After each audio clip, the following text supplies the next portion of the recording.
So thank you so much, Parisa, for joining us. I'm just super thrilled to have you. Same here. Big thank you to Jigna for bringing you into our community. And I would love to hear about your journey. How did you get to be the Chief Operating Officer of this amazing company? Well, I work at XOPS, so a little plug there. I've got to give it a little plug. What does XOPS stand for?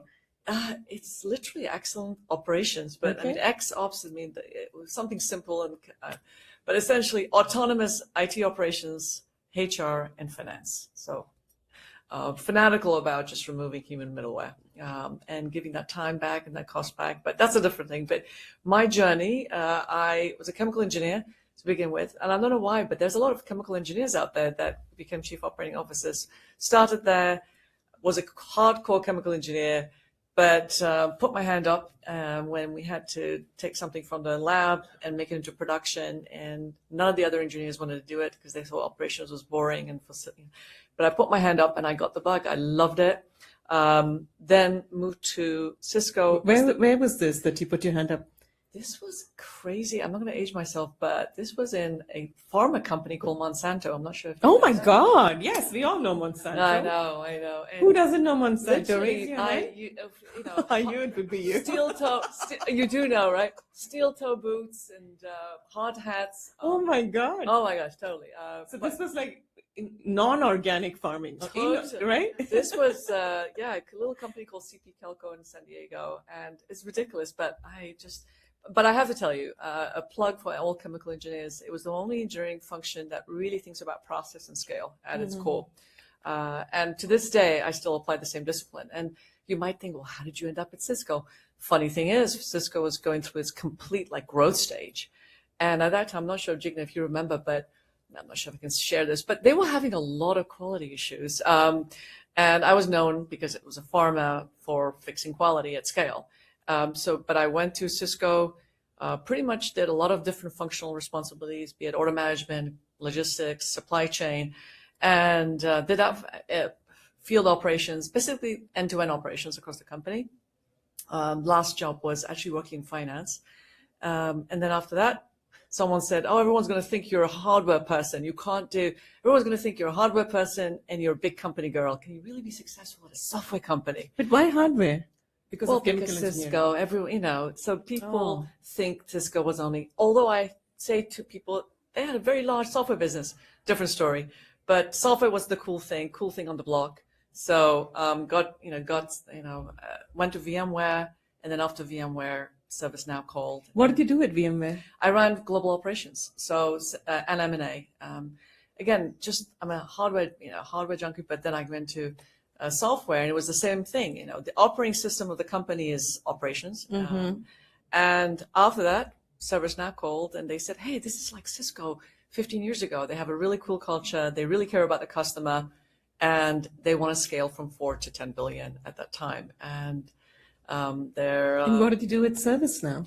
I ran all of global operations, but I also ran MPI and pricing and monetization. And so wasn't in product, but it was pretty much a lot of the go-to-market functions. Learned a ton. And again, for me, the big experience. And after that, I was like, I really want to.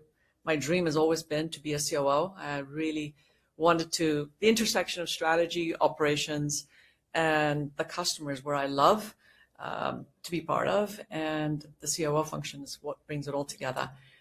So I have to say, I never thought I'd be in a startup, and I have to tell you, it's exciting, it's humbling, and I have to tell you that for every founder that's out here, I really, really know how incredibly difficult it is to just get things go from step 2 to step 3 to step 4.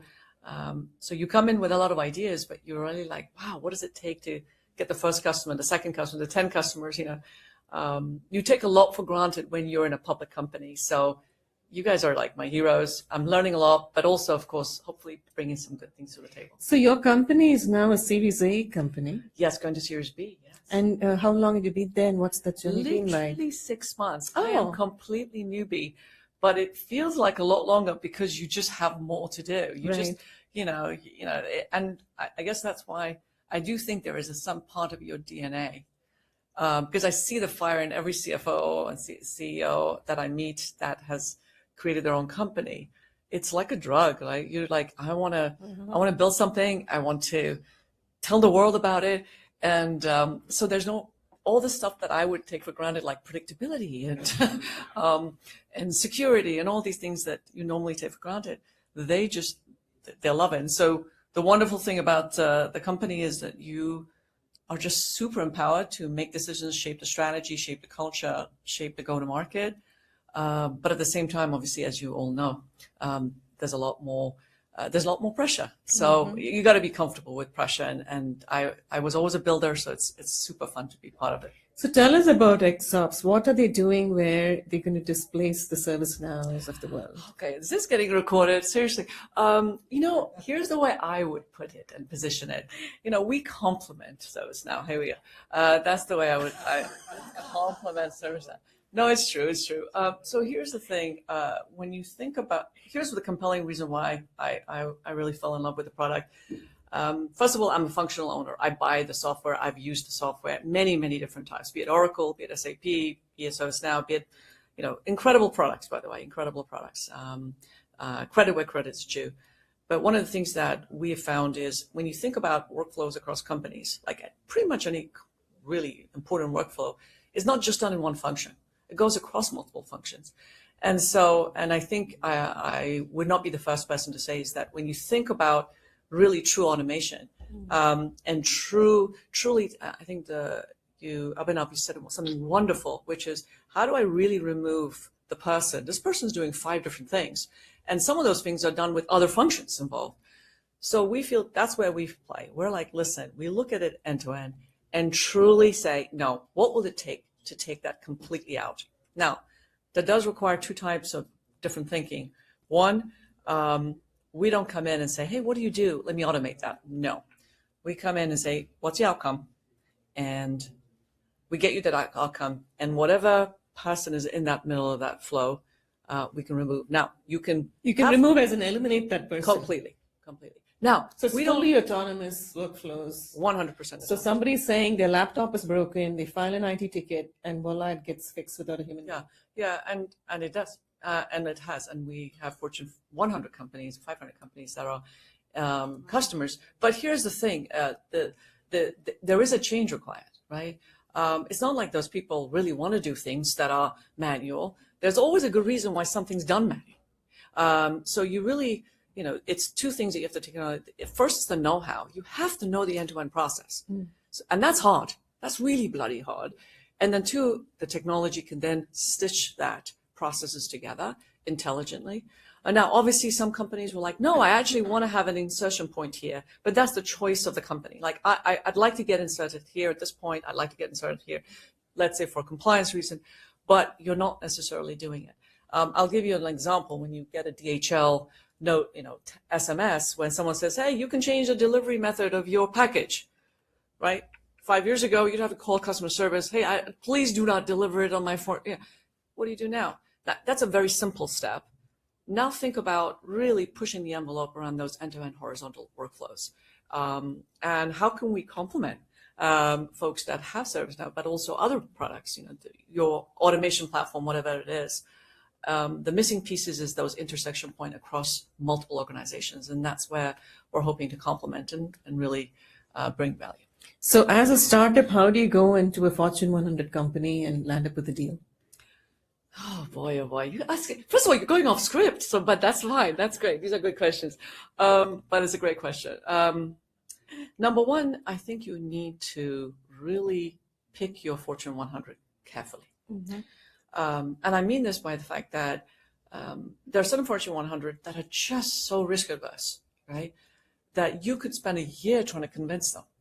And then you're like, well, let's do a POC. And then after the POC, I need to speak to 15 people. And after the 15 people, what can I get for free? And then you've just spent like 2 years, roller coasting.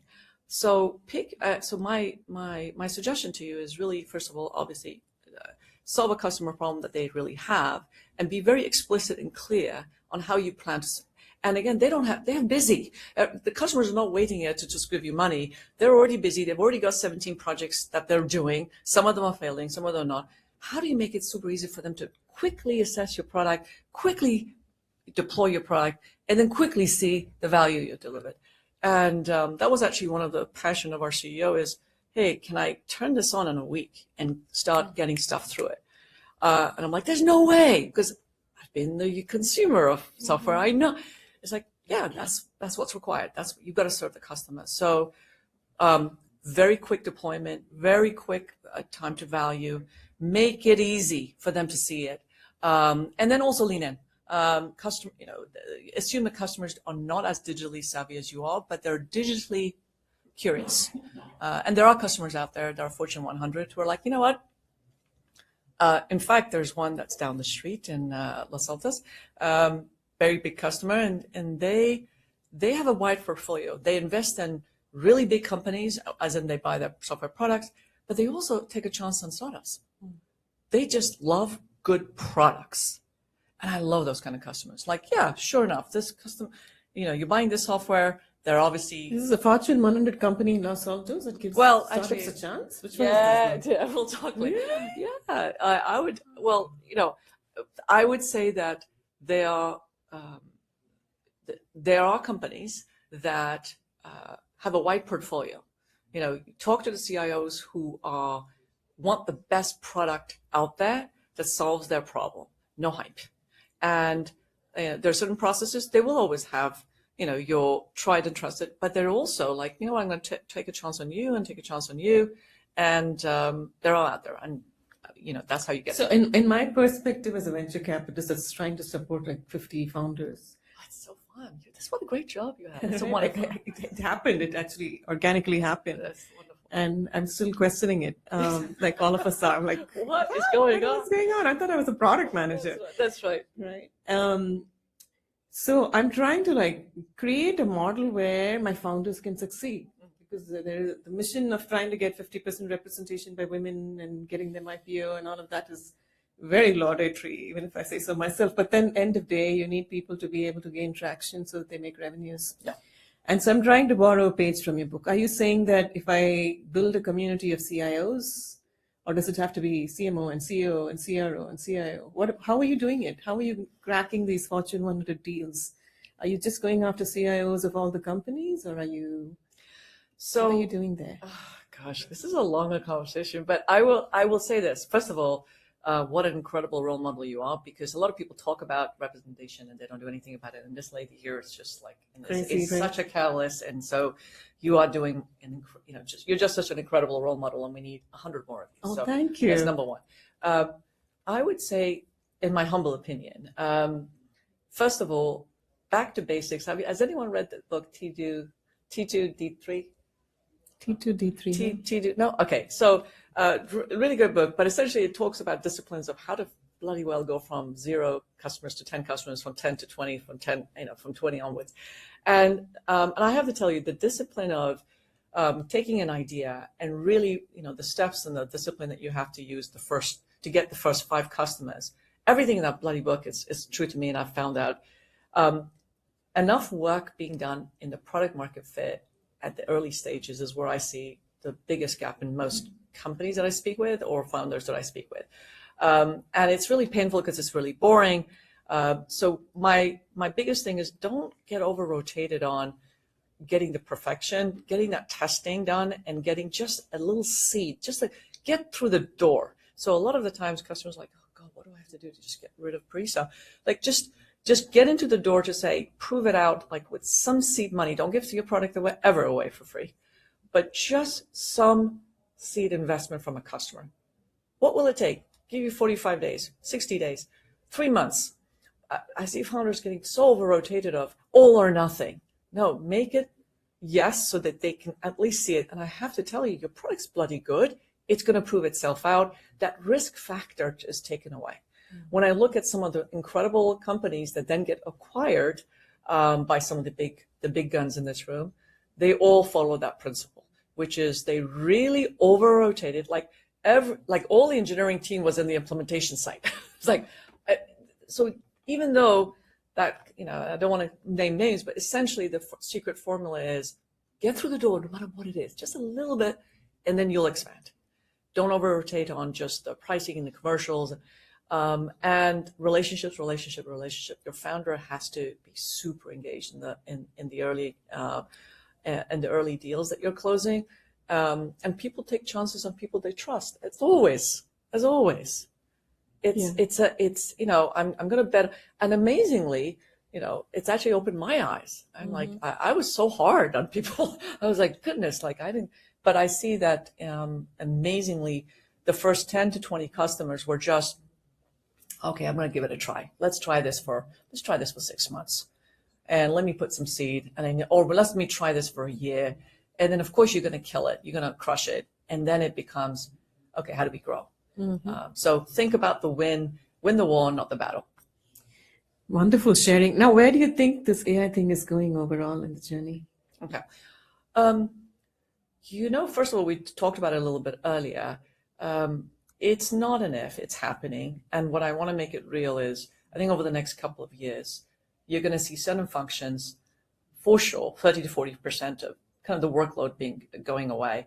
I don't think 100% of the workload is going to go away. And because I think people overestimate where they are, where most customers are in their AI journey. They're not even far along in their digital transformation journey, never mind their AI, transformation journey. So I think the next two years is most customers are really figuring out, do I rethink my entire tech stack and go on this big journey on AI, or can I reuse my current tech stack and build upon AI, or do I just see what my left and right is going to do? Regardless, I think the CFOs are going to push the agenda of you better have an AI strategy, but the ones that are going to be standing are going to be immediately talking about cost takeout, productivity, and experience.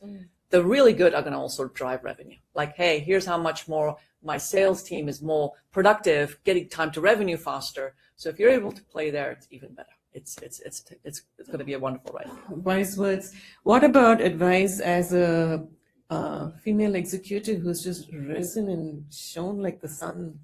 Like, how did you do that?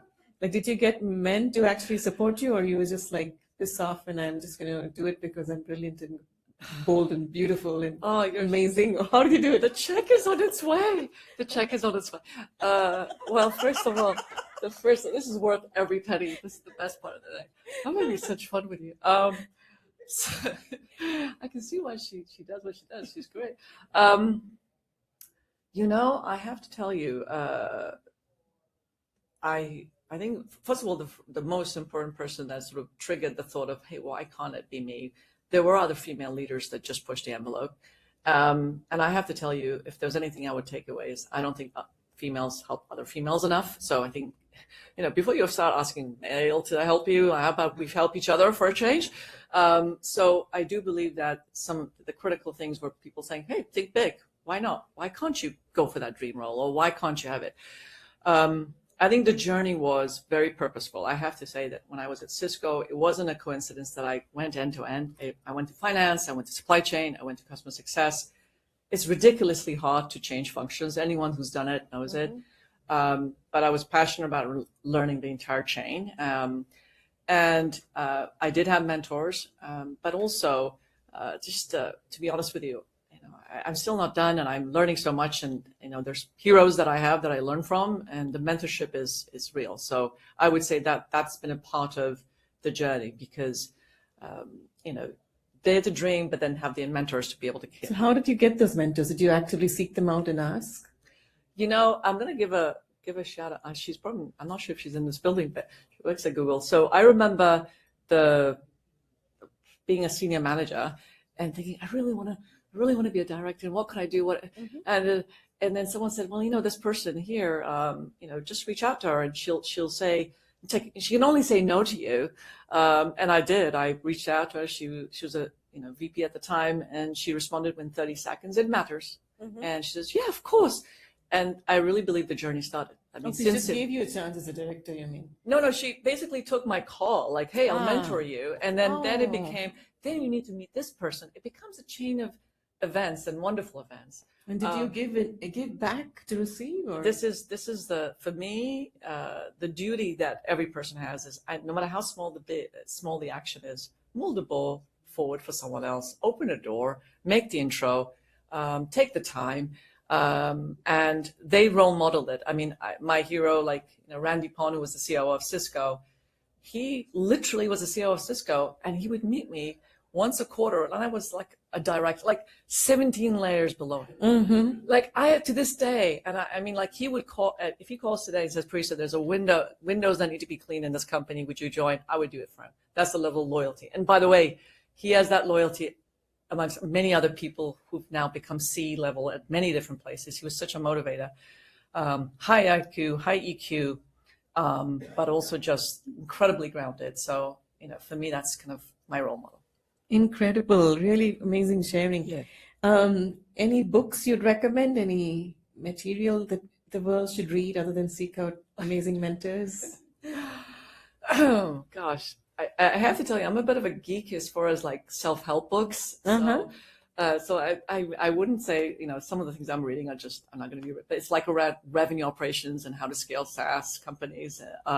So for me, I mean, I can definitely share it offline, but I'm trying to think through what's been inspirational. I think, to be honest, it's a trick question, actually. I'm trying to think through outside of geek revenue operation books. What have I been reading? Not much. I have to tell you. Fiction or nonfiction or combination? I do nonfiction. I sound like Greek classics. So, I'm a bit old school. So I read a bit of old, Great Expectations. Great Expectation. Really? Thomas Hardy. Oh my Judy God. Obscure. I know, it's really, but I also have a 10-year-old mate, so I don't get much to read as much as I want to do. So you are now my hero with your full books. I know. I'm not doing any books that are nonfiction, but I am trying to travel more. So that is for me the motivator in me. So tell us more about that. Are you traveling on vacation or for work? Oh man, for me, food for the soul is traveling. So Paris is my favorite place in the world, but outside of that, Europe and just anywhere that meets new people. I love art, so that's probably my passion outside of technology, art and that good stuff. Wonderful. Thank you so much.